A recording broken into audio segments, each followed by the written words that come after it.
Hello guys, मैं हूं आपका दोस्त राहुल करण राजपूत और मैं आपका स्वागत करता हूं आपके अपने YouTube चैनल पर जिसका नाम है गो अवे फ्रॉम डार्कनेस। यानी आपको मैं डार्कनेस से इस रोशनी की तरफ ले जाऊंगा। हमारे चैनल का नाम गो अवे फ्रॉम डार्कनेस है और हमारी कोचिंग का नाम है कॉन्सेप्ट क्लास है। यहाँ पे हम आपको कॉन्सेप्ट क्लियर करना सिखाते हैं। हमारा मेन मकसद यही नहीं है कि आपको सिर्फ पढ़ाई करें, हम आपको अपडेट रखना चाहते हैं कि कैसे बाहर के माहौल में क्या हो रहा है। तो हम आपको बताने जा रहे हैं कि जो आरबीएसई है, जो आपका माध्यमिक शिक्षा बोर्ड है, उसने आपका सिलेबस कितना कम किया है, तो वो सिलेबस किस तरीके से कम किया है, कौन कौन से टॉपिक उसने कम करे, कौन कौन से टॉपिक आपको पढ़ने हैं, तो आज वही चीज मैं आपको बताने जा रहा हूँ। तो वो स्टार्ट करते हैं उससे पहले मैं बताता हूँ कि मेरे को काफी टाइम हो गया है वीडियो डाले हुए। मैं बहुत टाइम से वीडियो नहीं डाल रहा हूँ क्योंकि मैं कुछ काम से बिजी था, मेरे एग्जाम चल रहे थे। अब मैं बहुत टाइम बाद वापसी कर रहा हूँ, तो आप मेरा स्वागत नहीं करोगे? अरे यार, आए हैं आपके सामने तो स्वागत नहीं करोगे हमारा? तो स्वागत करने की बात तो हो गई, अब हम चलते हैं अपने टॉपिक की तरफ। तो देखो दोस्तों, मैं आपको क्या बता रहा हूँ कि ये आपको वीडियो थोड़ा ऐसा लगेगा कि ये तो बहुत बोरिंग है, लेकिन ये आपको देखना चाहिए। 10th वालों को तो देखना ही चाहिए क्योंकि आपके मतलब का है। तो मैंने आपको बताया कि कौन कौन से टॉपिक कम होंगे, तो आपका देखना तो बहुत जरूरी है ये वीडियो। तो इस वीडियो को जरूर से जरूर देखें आप। मैं आपसे ये अनुरोध करता हूँ, ऐसा नहीं कि आप वीडियो को स्किप कर दें क्योंकि आपके बहुत काम की चीज़ है। आप पढ़ाई करो या ना नहीं, लेकिन आपको ये पता होना चाहिए कि क्या आप जो एग्जाम होगा बोर्ड का उसमें क्या क्या आएगा, ये तो आपको पता ही होना चाहिए। तो जरूर से जरूर इस वीडियो को देखें। तो दोस्तों, मैं आपको बताने जा रहा था कि कौन कौन से टॉपिक आपके कम किए हैं आरबीएसई ने। तो कक्षा 10 वालों के लिए तो इम्पोर्टेंट वीडियो ये कक्षा 10 वालों के लिए बता रहा हूँ वैसे मैं। तो आपके सबसे पहले मैं बताता हूँ कि कौन कौन से टॉपिक हटाए गए, यानी परीक्षा 2021 के लिए हटाया गया भाग। तो देखो यहाँ पर कितनी इकाइयाँ हैं आपके, 1 2 3 4 5 और 6 7 8 आपके टोटल इकाइयाँ हैं। इकाई का मतलब होता है 3-4 चैप्टर का एक ग्रुप। तो उसके अंदर फर्स्ट इकाई, उसका नाम है वैदिक गणित, वैदिक मैथ्स, जिसके अंदर पहला चैप्टर है आपका वैदिक गणित। इसमें कौन सा टॉपिक हटाया गया है? वैदिक गणित पद्धति, मतलब वैदिक पद्धति द्वारा सरल समीकरणों के हल। इसके बाद में है आपका नंबर सिस्टम यानी संख्या पद्धति, वो आपकी सेकेंड यूनिट है। इसके अंदर है आपकी वास्तविक संख्या है, ये चैप्टर का नाम है। इसके अंदर पूरी इकाई है, उसको ही हटा दिया गया है, यानी इसमें से एक भी क्वेश्चन आपके सेकेंड यूनिट में से नहीं आएगा। इसके बाद में थर्ड यूनिट जिसका नाम है बीजगणित। इसके अंदर चैप्टर है आपका बहुपद। बहुपद के अंदर कौन कौन से टॉपिक हटाए गए? वास्तविक गुणांकों वाले बहुपद पर, भाग एल्गोथ्रियम पर, लघुत्तम कथन तथा सामान्य प्रश्न, बीजीय व्यंजनों का लघुत्तम समावर्त्य, एलसीएम तथा महत्तम समावर्त्य, यानी ये वाले टॉपिक आपके हटा दिए गए हैं। बीजगणित के अंदर ही दूसरा चैप्टर है, वो है आपका 2 चरों वाले रैखिक समीकरण एवं असमीकाएं। इसके अंदर आपका कौन सा टॉपिक हटाया गया है? 2 चरों वाले रैखिक असमीकाएं। इसके बाद में है तीसरा चैप्टर बीजगणित में ही समांतर श्रेणी। इसके अंदर हटा दिया गया है n पदों के मानक परिणाम को निकालने की विधि, यानी n पदों का जो योग निकालते हैं उसको यहाँ से हटा दिया गया है। इसके बाद में फोर्थ यूनिट है आपकी त्रिकोणमिति यानी ट्रिग्नोमेट्री। इसके अंदर कौन सा चैप्टर, मतलब कौन सा टॉपिक हटाया गया है? तो इसके अंदर 2 चैप्टर है आपको बताया, एक तो है त्रिकोणमितीय अनुपात, एक है त्रिकोणमितीय सर्वसमीकाएं। तो त्रिकोणमितीय अनुपात में हटाया गया है त्रिकोणमितीय अनुपातों में संबंध तथा पूरक कोणों के, और जो अपनी सेकेंड जो चैप्टर है वो है त्रिकोणमितीय सर्वसमीका। इसके अंदर हटाया गया है पूरक कोणों के त्रिकोणमितीय अनुपात। इसके बाद में है निर्देशांक ज्यामिति जो कि 5वीं यूनिट है। इसके अंदर क्या हटाया गया है? आंतरिक विभाजन सूत्र, त्रिभुज का क्षेत्रफल। जो आंतरिक विभाजन का सूत्र है वो हटाया गया है, और एक त्रिभुज का क्षेत्रफल है इसी चैप्टर के अंदर, वो हटाया गया है। इसके बाद में है ज्यामिति यानी ज्योमेट्री। इसके अंदर आपके 4 चैप्टर है, एक तो है बिंदु एवं संगामी रेखाएं, एक समरूप त्रिभुज, एक वृत्त, और चौथा है ज्यामिति। तो पहले चैप्टर में हटाया गया है त्रिभुज के जो बिंदु एवं संगामी रेखाएं वाला चैप्टर है, उसके अंदर कौन सा टॉपिक हटाया गया है? त्रिभुज के संगामी बिंदु, यानी इसके अंदर परिकेंद्र आ गया, अंत्य केंद्र और लंब केंद्र। इसके बाद में सेकंड चैप्टर है इसका समरूप त्रिभुज। तो समरूप त्रिभुजों का क्षेत्रफल निकालना, वो वाला टॉपिक हटा दिया गया है। एक समरूपता की अवधारणा से बोधायन प्रमेय का सत्यापन, एक बोधायन प्रमेय पर आधारित कुल महत्वपूर्ण परिणाम, ये वाले टॉपिक हटा दिए गए हैं। इसके बाद में है व्रत। व्रत के अंदर कौन सा टॉपिक हटाया गया है? चक्रीय चतुर्भुज, व्रत की स्पर्श से संबंधित प्रमेय, जीवा एवं एकांत व्रत खंड के कोण। इसके बाद में है ज्योमेट्री। इसके अंदर कौन सा टॉपिक हटाया गया है? दो व्रतों की उभयनिष्ठ स्पर्श रेखाओं की रचना, त्रिभुज व अंतर्गत एवं परिमेय, परिमेय व्रत की रचना। मतलब ये वाले आपके टॉपिक हटा दिए गए हैं। इसके बाद में 7वां चैप्टर है, मतलब 7वीं यूनिट है आपकी क्षेत्रमिति। इसके अंदर 2 चैप्टर है ओनली। समतलीय आकृतियों का क्षेत्रफल एक है, पृष्ठीय क्षेत्रफल एवं आयतन। तो समतलीय आकृति का जो क्षेत्रफल है, इसके अंदर आपका कौन सा टॉपिक हटाया गया है? वृत्तखंड एवं त्रिज्य खंड का क्षेत्रफल। इसके बाद में आपकी जो सेकंड चैप्टर है इसका पृष्ठीय क्षेत्रफल एवं आयतन, इसके अंदर हटाया गया है शंकु का पृष्ठीय क्षेत्रफल एवं आयतन। शंकु का पूरा टॉपिक हटा दिया गया है इसमें। और एक ही प्रकार के ठोस को दूसरे में बदलना, जो चेंज करते हैं आपस में एक को दूसरे में, वो हटा दिए गए हैं। इसके बाद में 8वीं यूनिट है सांख्यिकी एवं प्रायिकता। तो इसके अंदर जो सांख्यिकी है आपकी स्टैटिक्स है, उसके अंदर हटा दिया गया है बहुलक, यानी आपको बहुलक नहीं पढ़ना है। तो ये टॉपिक तो जो है जो आपके हटा दिए गए हैं। अब मैं आपको बताने जा रहा हूँ अगले पेज पे क्या है। अगले पेज पे है संशोधित पाठ्यक्रम, यानी जो आपके चेंज किया गया है, जो आपके टॉपिक है बोर्ड पेपर के अंदर आएंगे, तो वो चीज़ मैं आपको बता रहा हूँ अब। तो दोस्तों यहाँ पे देखो, आपको पता है कि आपका पेपर होता है 80 नंबर का, तो उसके अंदर 80 नंबर डिवाइड होते हैं कई यूनिटों में।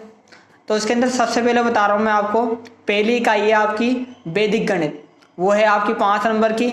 सेकेंड यूनिट बीज गणित है आपकी 13 नंबर की। चौथी यूनिट है आपकी त्रिकोणमिति, जो है 12 नंबर की। 5वीं यूनिट है आपकी निर्देशांक ज्यामिति, वो है 6 नंबर की। छठी यूनिट है आपकी ज्यामिति, जो है 20 नंबर की। 7वीं यूनिट क्षेत्रमिति 10 नंबर की।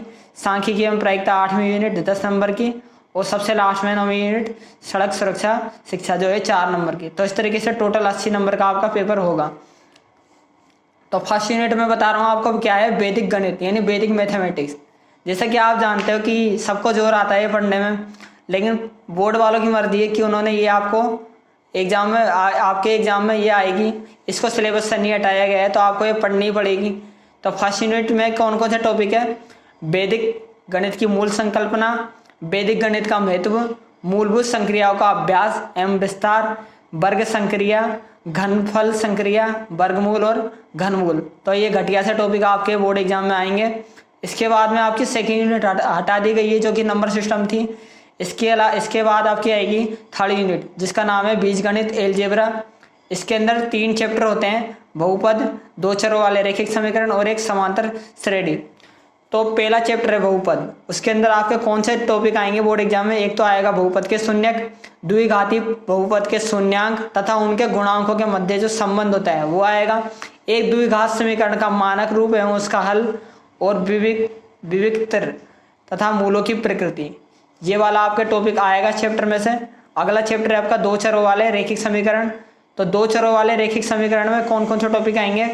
2 चरों वाले रैखिक समीकरण युग्म एवं असंगतता, रैखिक समीकरण युग्म का आलेखीय हल एवं उसकी संभावनाएं।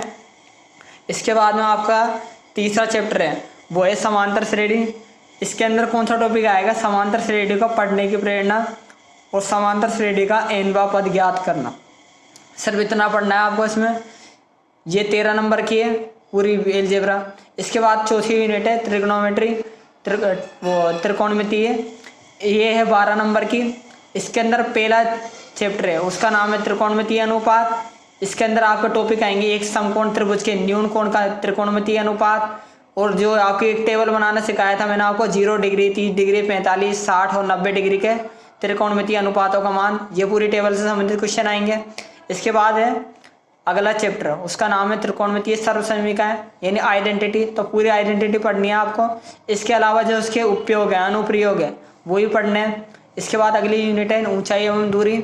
इसके अंदर आपको पढ़ना है उन्नयन कोण व अवनमन कोण, ऊंचाई व दूरी का साधारण प्रश्न, यानी 30 डिग्री, 45 डिग्री और 60 डिग्री पर आधारित जो क्वेश्चन आते हैं वो आपको करने हैं। ये इस तरीके से 12 नंबर की आपकी चौथी यूनिट हो गई। इसके बाद है 5वीं यूनिट, निर्देशांक ज्यामिति, कोऑर्डिनेट ज्योमेट्री बोलते हैं इसको इंग्लिश में। ये है आपकी 6 नंबर की। इसके अंदर कौन सा टॉपिक आएगा? निर्देशांक ज्यामिति, यानी एक तल में कार्तीय निर्देशांक और 2 बिंदु के बीच में दूरी। आपको सिर्फ ये ही पढ़ना है इसके अंदर। इसके बाद में ज्यामिति, ज्योमेट्री, ये 6ठी यूनिट है। ये टोटल 20 नंबर की है, सबसे बड़ी यानी सबसे ज़्यादा नंबर की है। तो इसके अंदर चैप्टर भी सबसे ज़्यादा ही है। तो पहला चैप्टर है इसके अंदर बिंदु एवं संगामी रेखाएं। इसके अंदर आपको पढ़ना है बिंदुपथ, 2 दिए गए बिंदुओं से समदूरस्थ बिंदुओं का बिंदुपथ। इसके बाद आपको अगले चैप्टर यानी समरूप त्रिभुज, उसके अंदर पढ़ना है आपको समरूपता एवं समरूप त्रिभुज तथा इससे संबंधित प्रमेय, यानी इसकी जो थ्योरम होती है समरूपता की। तो आपने पढ़ी होगी 3-4 थ्योरम, 3 थ्योरम होती है इसमें, वो आएंगी आपके कौन कौन सी? एक तो ए समरूपता, यानी 2 समकोणिक त्रिभुज परस्पर समरूप होते हैं। दूसरी थ्योरम है एस समरूपता, यदि 2 त्रिभुजों में संगत भुजाओं का अनुपात बराबर हो तो दोनों त्रिभुज परस्पर समरूप होते हैं। इसके बाद में तीसरी जो थ्योरम है वो है आपकी एस समरूपता, यदि 2 त्रिभुजों में कोई 2 संगत भुजाएं परस्पर समानुपाती हो तथा उनके मध्य में कोण बराबर हो तो दोनों त्रिभुज समरूप होते हैं। तो ये थ्योरम आपको पूरी डेरिवेशन सहित पढ़नी है। इसके बाद में है तीसरा चैप्टर यानी अगला चैप्टर, इसके अंदर वो है वृत्त। तो वृत्त की जीवा केंद्र से जीवा पर लंब, एक वृत्त के केंद्र से जीवा पर डाला गया लंब का समद्विभाजन करता है। वृत्त की स्पर्श रेखा वृत्त के बाहर स्थित किसी बिंदु से वृत्त पर खींची गई 2 स्पर्श रेखा परस्पर समान होती है। तो ये 2 थ्योरम दे रखी है आपकी, ये थ्योरम आपको पढ़नी है। इसके बाद में है रचनाएं। इसके अंदर आपको पढ़ना है एक रेखाखंड का दिए गए अनुपात में आंतरिक विभाजन। अगला आपको पढ़ना है वृत्त के बाहर स्थित बिंदु से स्पर्श रेखा खींचना। इसके बाद में अगली यूनिट है आपकी वो है क्षेत्रमति यानी मेंसुरेशन।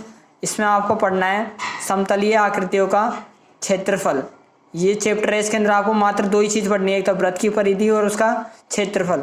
अगला जो चैप्टर है आपका वो है पृष्ठीय क्षेत्रफल एवं आयतन। इसमें आपको 2 ही चीज़ पढ़नी है, एक तो लंब वृत्तीय बेलन और एक गोला। इनका पृष्ठीय क्षेत्रफल एवं आयतन से संबंधित जो भी क्वेश्चन है वो आपको पढ़ने हैं। अगली यूनिट है आपकी 8वीं यूनिट, जिसका नाम है सांख्यिकी एवं प्रायिकता। इसमें आपको सांख्यिकी में तो पढ़ना है अवर्गीकृत एवं वर्गीकृत आंकड़ों का माध्य एवं माध्यक। बहुलक आपको इसमें पढ़ना नहीं है। इसके बाद में है प्रायिकता। तो अगला आपका चैप्टर है इसके अंदर प्रायिकता में आपको पढ़ना है यादृच्छया प्रयोग एवं उसकी घटनाएं, प्रायिकता की गणितीय परिभाषा, एक घटना पर आधारित प्रश्न, ये आपको पढ़ना है। इसके बाद सबसे लास्ट यूनिट जो हर साल आती है सड़क सुरक्षा शिक्षा, जो कि 4 नंबर की होती है। इसमें आपको पढ़ना है समांतर श्रेणी, इसके अंदर उद्देश्य, विषय वस्तु और अभ्यास ये पढ़ना है आपको, और आंकड़ों का संकलन। इसके बाद में त्रिकोणमिति का अनुप्रयोग, इसके अंदर आपको उद्देश्य, विषय वस्तु और अभ्यास ये पढ़ना है। इसके बाद में अगला टॉपिक है वो है 2 चर राशि पर आधारित समस्याएं। इसमें आपको उद्देश्य पढ़ना है ओनली। तो इस तरीके से आपका ये कंप्लीट हो गया सिलेबस। ये टॉपिक आपको पढ़ने हैं और क्या आपको नहीं पढ़ना है, मैंने आपको सब कुछ बता दिया है यहाँ पर, तो आपको इसमें कोई प्रॉब्लम नहीं होगी। तो दोस्तों मैंने आज आपको बता दिया है कि कौन कौन से टॉपिक आपके जो RBSE यानी माध्यमिक शिक्षा बोर्ड है उसने कम किए हैं और कौन कौन से टॉपिक आपके बोर्ड एग्जाम में आएंगे। तो मैंने आपको एक चीज़ बता दी है। तो आपको इस चीज़ में कोई दिक्कत हो तो आप कमेंट करके मेरे से पूछ सकते हैं। ये आपको कोई क्वेरी हो तो आप कमेंट में बता सकते हैं कि हमारे को ये समझ में नहीं आया, तो मैं आपको समझा दूंगा कमेंट करके। तो प्लीज़ मेरे वीडियो को सपोर्ट करें, इस वीडियो को लाइक करें, इस पर कमेंट करें और इस चैनल को सब्सक्राइब करना बिल्कुल नहीं भूलें। इसी के साथ मैं आपसे विदा लूँगा।